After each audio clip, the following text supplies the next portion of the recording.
ओम साई राम। आज हम बाबा की कृपा से अध्याय 4 में पहुंच गए हैं। बाबा की आज्ञा से आज हम अध्याय 4 का पारायण करेंगे। यदि आप मेरा चैनल पहली बार सुन रहे हैं तो प्लीज़ सब्सक्राइब कर लें और कमेंट करके मुझे बताएं कैसा लग रहा है मेरा पारायण। ओम साई राम। अध्याय 4।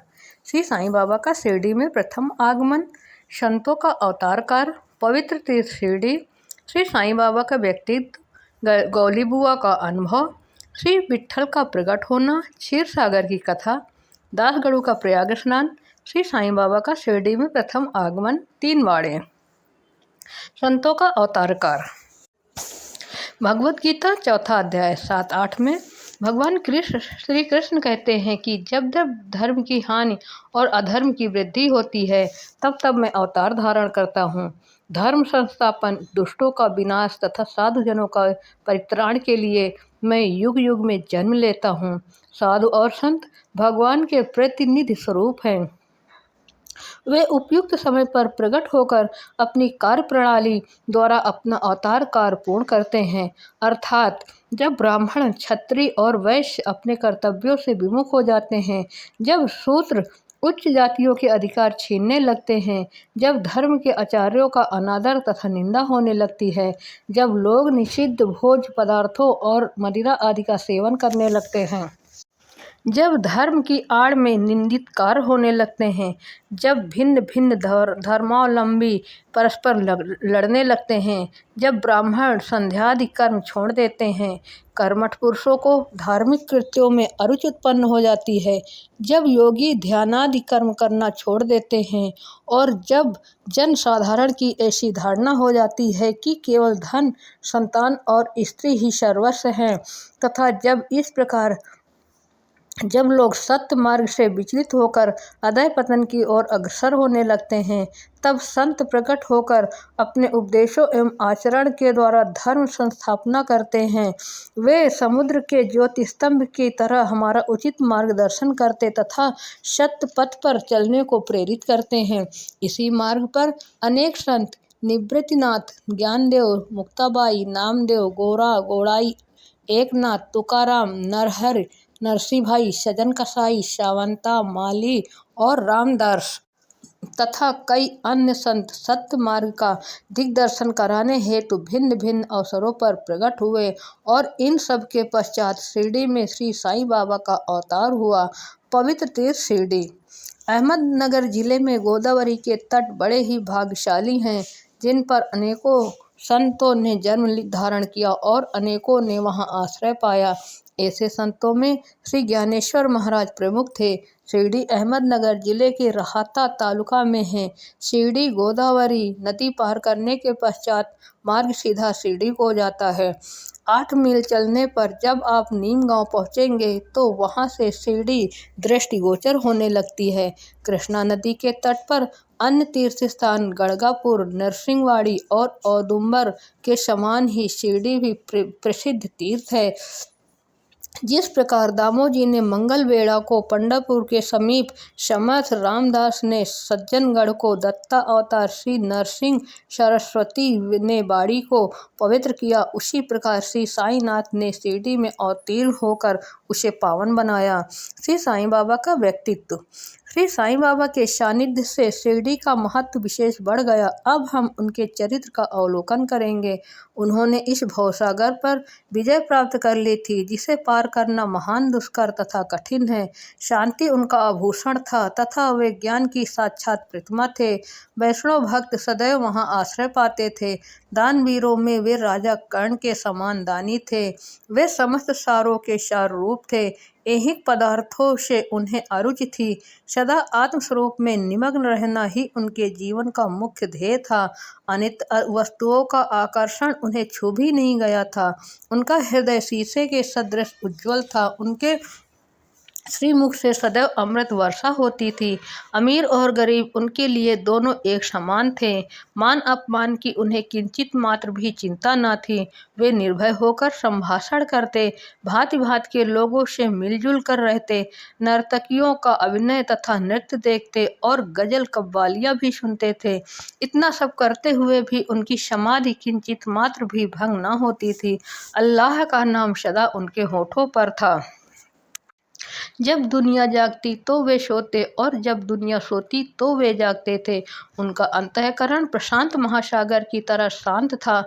न उनके आश्रम का कोई निश्चय कर सकता था और न उनकी कार्यप्रणाली का अंत पा सकता था। कहने के लिए तो वे एक स्थान पर निवास करते थे, परंतु विश्व के समस्त व्यवहारों व व्यापारों का उन्हें भली भांति ज्ञान था। उनके दरबार का रंग ही निराला था। वे प्रतिदिन अनेक किंवदंतियाँ कहते थे, परंतु उनकी अखंड शांति किंचित मात्र भी विचलित न होती थी। वे सदा मस्जिद की दीवार के सहारे बैठे रहते थे तथा प्रातःकाल, मध्याह्न और सायंकाल लेडी और चावड़ी की ओर वायु सेवन करने जाते तो भी सदा आत्मस्थित ही रहते थे। स्वतः सिद्ध होकर भी वे साधकों के समान आचरण करते थे। वे विनम्र, दयालु तथा अभिमान रहित थे। उन्होंने सबको सदा सुख पहुँचाया। ऐसे थे श्री साईं बाबा, जिनके श्री चरणों का स्पर्श कर शिरडी पावन बन गई। उसका महत्व असाधारण हो गया। जिस प्रकार ज्ञानेश्वर ने आलंदी और एकनाथ ने पैथड़ का उद्धार किया था, वही गति श्री साईं बाबा द्वारा शिरडी को प्राप्त हुई। शिरडी के फूल, पत्ते, कंकड़ और पत्थर भी धन्य हैं, जिन्हें श्री साईं चरणाम्बुजों का चुंबन तथा उनकी चरण रज मस्तक पर धारण करने का सौभाग्य प्राप्त हुआ। भक्तगण को शिरडी एक दूसरा पंढरपुर, जगन्नाथपुरी, द्वारिका, बनारस, काशी, महाकालेश्वर तथा गोकर्ण, महाबलेश्वर बन गई। श्री साईं का दर्शन करना ही भक्तों का वेद मंत्र था, जिसके परिणाम स्वरूप आसक्ति घटती और आत्मदर्शन का पथ सुगम होता था। उनका श्री दर्शन ही योग साधन था और उनसे वार्तालाप करने से समस्त पाप नष्ट हो जाते थे। उनका पाद सेवन करना ही त्रिवेणी प्रयाग स्नान के समान था तथा चरणामृत पान करने मात्र से ही समस्त इच्छाओं की तृप्ति होती थी। उनकी आज्ञा हमारे लिए वेद सदृश थी। प्रसाद तथा उदी ग्रहण करने से चित्त की शुद्धि होती थी। वे ही हमारे राम और कृष्ण थे, जिन्होंने हमें मुक्ति प्रदान की। वे सदा आत्मस्थित, चैतन्य घन तथा आनंद की मंगल मूर्ति थे। कहने को तो शिरडी उनका प्रमुख केंद्र था, परंतु उनका कार्य क्षेत्र पंजाब, कलकत्ता, उत्तरी भारत, गुजरात, ढाका और गोकर्ण तक विस्तृत था। श्री साईं बाबा की कीर्ति दिन प्रतिदिन चहुं ओर फैलने लगी और जगह जगह से दर्शनार्थ आकर उनके भक्त लाभ उठाने लगे। केवल दर्शन से ही मनुष्यों को, चाहे वे शुद्ध अथवा अशुद्ध हृदय के हो, के चित्त को परम शांति मिल जाती थी। उन्हें उसी आनंद का अनुभव होता था जैसा कि पंढरपुर में श्री विट्ठल के दर्शन से होता है। यह कोई अतिशयोक्ति नहीं है। देखिए, एक भक्त ने यही अनुभव पाया।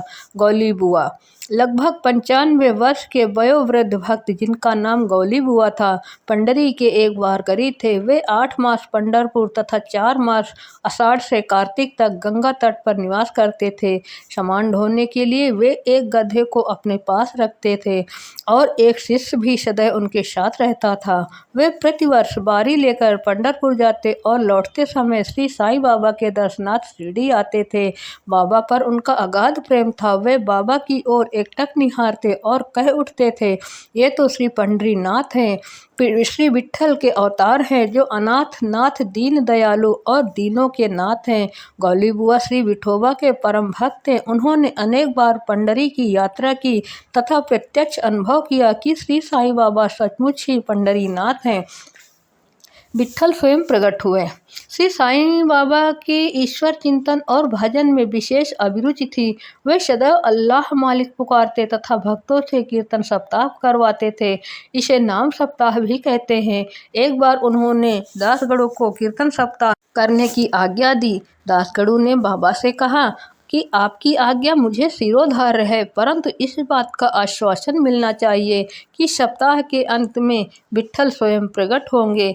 बाबा ने अपना हृदय स्पर्श करते हुए कहा, विट्ठल अवश्य प्रकट होंगे, परंतु साथ ही भक्तों में श्रद्धा और तीव्र उत्सुकता का होना भी अनिवार्य है। ठाकुरनाथ की डंकपुरी, विट्ठल की पंडुरी, रणछोड़ की द्वारिका यही तो है। किसी को दूर जाने की आवश्यकता नहीं है। क्या विट्ठल कहीं बाहर से आएंगे? वो तो यहीं विराजमान है। जब भक्तों में प्रेम और भक्ति का स्रोत प्रवाहित होगा तो विट्ठल स्वयं ही यहाँ प्रकट हो जाएंगे। सप्ताह समाप्त होने के बाद विट्ठल भगवान इस प्रकार प्रकट हुए। काका साहेब दीक्षित सदैव की भांति स्नान करने के पश्चात जब ध्यान करने को बैठे तो उन्हें विट्ठल के दर्शन हुए। दोपहर के समय जब वे बाबा के दर्शनार्थ मस्जिद पहुंचे तो बाबा ने उनसे पूछा, क्यों विट्ठल पाटिल आए थे ना? वे बहुत चंचल हैं, उनको दृढ़ता से पकड़ लो। यदि थोड़ी भी असावधानी की तो वे बचकर निकल जाएंगे। यह प्रातःकाल की घटना थी और दोपहर के समय उन्हें पुनः दर्शन हुए। उसी दिन एक चित्र बेचने वाला विठोबा के 25-30 चित्र लेकर वहां बेचने आया। यह चित्र ठीक वैसा ही था जैसा कि काका साहेब दीक्षित को ध्यान में दर्शन हुए थे। चित्र देखकर और बाबा के शब्दों का स्मरण कर काका साहेब को बड़ा विस्मय और प्रसन्नता हुई। उन्होंने एक चित्र सहज खरीद लिया और उसे अपने देवघर में प्रतिष्ठित कर दिया।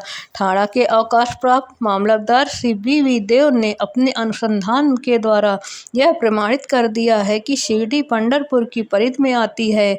दक्षिण में पंढरपुर श्री कृष्ण का प्रसिद्ध स्थान है, अतः शिरडी ही द्वारिका है। साई लीला पत्रिका भाग 12 अंक 1, 2, 3 के अनुसार द्वारिका की एक और व्याख्या सुनने में आई है, जो कि कै नारायण अय्यर द्वारा लिखित भारतवर्ष के स्थायी इतिहास में स्कंद पुराण भाग 2 प्रश्न 90 से उद्धृत की गई है। वह इस प्रकार है, चतुर्वर्णामपि वर्गाणाम यत्र द्वाराणि सर्वतः अतो द्वारायुक्ता विदधिभस्तत्ववादिभिः। जो स्थान चारों वर्णों के लोगों को धर्म, अर्थ, काम और मोक्ष के लिए सुलभ हो, दार्शनिक लोग उसे द्वारिका के नाम से पुकारते हैं। शिरडी में बाबा की मस्जिद केवल चारों वर्णों के लिए ही नहीं अपितु दलित, अस्पृश्य और भागोजी, शिंदे जैसे कोढ़ी आदि सबके लिए खुली थी। अतः शिरडी को द्वारिका कहना ही सर्वथा उचित है। भगवंतराव क्षीरसागर की कथा। श्री विट्ठल पूजन में बाबा को कितनी रुचि थी, यह भगवंतराव क्षीरसागर की कथा से स्पष्ट है। भगवंतराव के पिता विठोबा के परम भक्त थे, जो प्रतिवर्ष पंढरपुर वारी लेकर जाते थे। उनके घर में विठोबा की एक मूर्ति थी, जिसकी वे नित्य प्रति पूजा करते थे। उनकी मृत्यु के पश्चात उनके पुत्र भगवंतराव ने वारी, पूजन, श्राद्ध इत्यादि समस्त कर्म करना छोड़ दिया। जब भगवंतराव शिरडी आए तो बाबा उन्हें देखते ही कहने लगे कि इनके पिता मेरे परम मित्र थे, इसी कारण मैंने इन्हें यहाँ बुलाया है। इन्होंने कभी नैवेद्य अर्पण नहीं किया तथा मुझे और विठोबा को भूखों मारा है, इसीलिए मैंने इन्हें यहाँ आने को प्रेरित किया है। अब मैं इन्हें हठपूर्वक पूजा में लगा दूंगा। गणों का प्रयाग स्नान। गंगा और यमुना नदी के संगम पर प्रयाग प्रसिद्ध पवित्र तीर्थ स्थान है। हिंदुओं की ऐसी भावना है कि वहां स्नान आदि करने से समस्त पाप नष्ट हो जाते हैं। इसी कारण प्रत्येक पर्व पर सहस्त्रों भक्तगण वहां जाते हैं और स्नान का लाभ उठाते हैं। एक बार दास गणु ने भी वहां जाकर स्नान करने का निश्चय किया। इस विचार से वे बाबा से आज्ञा लेने उनके पास गए। बाबा ने कहा कि इतनी दूर व्यर्थ भटकने की क्या आवश्यकता है, अपना प्रयाग तो यही है, मुझ पर विश्वास करो। आश्चर्य, महान आश्चर्य। जैसे ही दास गणु बाबा के चरणों पर नत हुए तो बाबा के श्री चरणों से गंगा यमुना की धारा वेग से प्रवाहित होने लगी। यह चमत्कार देखकर दास गणु का प्रेम और भक्ति उमड़ पड़ी। आंखों से आंसुओं की धारा बहने लगी। उन्हें कुछ अंतःस्फूर्ति हुई और उनके श्रीमुख से श्री साईं बाबा की स्तोत्रमी स्वतः प्रवाहित होने लगी। श्री साईं बाबा का शिरडी में प्रथम आगमन। श्री साईं बाबा के माता पिता, उनके जन्म और जन्म स्थान का किसी को भी ज्ञान नहीं था। इस संबंध में बहुत छानबीन की गई। बाबा से तथा अन्य लोगों से भी इस विषय में पूछताछ की गई, परंतु कोई संतोषप्रद उत्तर अथवा सूत्र हाथ न लग सका। यथार्थ में हम लोग इस विषय में सर्वथा अनभिज्ञ हैं। नामदेव और कबीरदास जी का जन्म अन्य लोगों की भांति नहीं हुआ था। वे बाल रूप में प्रकृति के गोद में पाए गए थे। नामदेव भीमरथी नदी के तीर पर गोनाई को और कबीर भागीरथी नदी के तीर पर तमाल को पड़े हुए मिले थे। और ऐसा ही श्री साईं बाबा के संबंध में भी था। वे शिरडी में नीम वृक्ष के तले 16 वर्ष की तरुणा अवस्था में स्वयं भक्तों के कल्याण प्रकट हुए थे। उस समय भी वे पूर्ण ब्रह्मज्ञानी प्रतीत होते थे। स्वप्न में भी उनको किसी लौकिक पदार्थ की इच्छा नहीं थी। उन्होंने माया को ठुकरा दिया था और मुक्ति उनके चरणों में लौटती थी। शिरडी ग्राम की एक वृद्ध स्त्री नाना चोपड़दार की मां ने उनका इस प्रकार वर्णन किया है। एक तरुण स्वस्थ फुर्तीला तथा अति रूपवान बालक सर्वप्रथम नीम वृक्ष के नीचे समाधि में लीन दिखाई पड़ा। सर्दी व गर्मी की उन्हें किंचित मात्र भी चिंता न थी। उन्हें इतनी अल्प आयु में इस प्रकार कठिन तपस्या करते देखकर लोगों को महान आश्चर्य हुआ। दिन में वे किसी से भेंट नहीं करते थे और रात्रि में निर्भय होकर एकांत में घूमते थे। लोग आश्चर्यचकित होकर पूछते फिरते थे कि इस युवक का कहाँ से आगमन हुआ है। उनकी बनावट तथा आकृति इतनी सुंदर थी कि एक बार देखने मात्र से लोग आकर्षित हो जाते थे। वे सदा नीम वृक्ष के नीचे बैठे रहते थे और किसी के द्वार पर न जाते थे। यद्यपि वे देखने में युवक प्रतीत होते थे, परंतु उनका आचरण महात्माओं के सदृश था। वे त्याग और वैराग की साक्षात प्रतिमा थे। एक बार एक आश्चर्यजनक घटना हुई। एक भक्त को भगवान खंडोबा का संचार हुआ। लोगों ने शंका निवारणार्थ उनसे प्रश्न किया कि हे देव, कृपया बतलाइए कि ये किस भाग्यशाली पिता की संतान है और इनका कहाँ से आगमन हुआ है। भगवान खंडोबा ने एक कुदाली मंगवाई और एक निर्दिष्ट स्थान पर खोदने का संकेत किया। जब वह स्थान पूर्ण रूप से खोदा गया तो वहां पर पत्थर के नीचे ईंटें पाई गईं। पत्थर को हटाते ही एक द्वार दिखा जहां पर 4 दीप जल रहे थे। उन दरवाजों का मार्ग एक गुफा में से जाता था जहां गौमुखी आकार की इमारत, लकड़ी की तख्ते, मालाएं आदि दिखाई पड़ी। भगवान खंडोबा कहने लगे कि इस युवक ने इस स्थान पर 12 वर्ष तपस्या की है।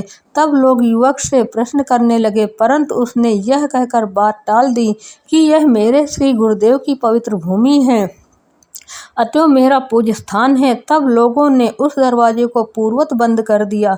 जिस प्रकार अश्वत्थ तथा औदुंबर वृक्ष पवित्र माने जाते हैं, उसी प्रकार बाबा ने भी इस नीम वृक्ष को उतना ही पवित्र माना और प्रेम किया। महालसापति तथा शिरडी के अन्य भक्त इस स्थान को बाबा के गुरु का समाधि स्थान मानकर सदैव नमन किया करते थे। 3 वाड़े। नीम वृक्ष के आसपास की भूमि श्री हरि विनायक साठे ने मोल ले ली और उस स्थान पर एक विशाल भवन का निर्माण किया गया, जिसका नाम साठेवाड़ा रखा गया। बाहर से आने वाले यात्रियों के लिए वह वाड़ा ही एकमात्र विश्राम स्थान था, जहां सदैव भीड़ रहा करती थी। नीम वृक्ष के नीचे चारों ओर चबूतरा बांधा गया। सीढ़ियों के नीचे दक्षिण की ओर एक छोटा सा मंदिर है, जहां भक्त लोग चबूतरे के ऊपर उत्तराभिमुख होकर बैठते हैं। ऐसा विश्वास किया जाता है कि जो भक्त गुरुवार तथा शुक्रवार की संध्या को वहां धूप, अगरबत्ती आदि सुगंधित पदार्थ जलाते हैं, वे ईश कृपा से सदैव सुखी होंगे। यह वाड़ा बहुत पुराना तथा जीर्ण शीर्ण स्थिति में था तथा इसके जीर्णोद्धार की नितांत आवश्यकता थी, जो संस्थान द्वारा पूर्ण कर दी गई। कुछ समय के पश्चात एक दूसरे वाड़े का निर्माण हुआ, जिसका नाम दीक्षित वाड़ा रखा गया।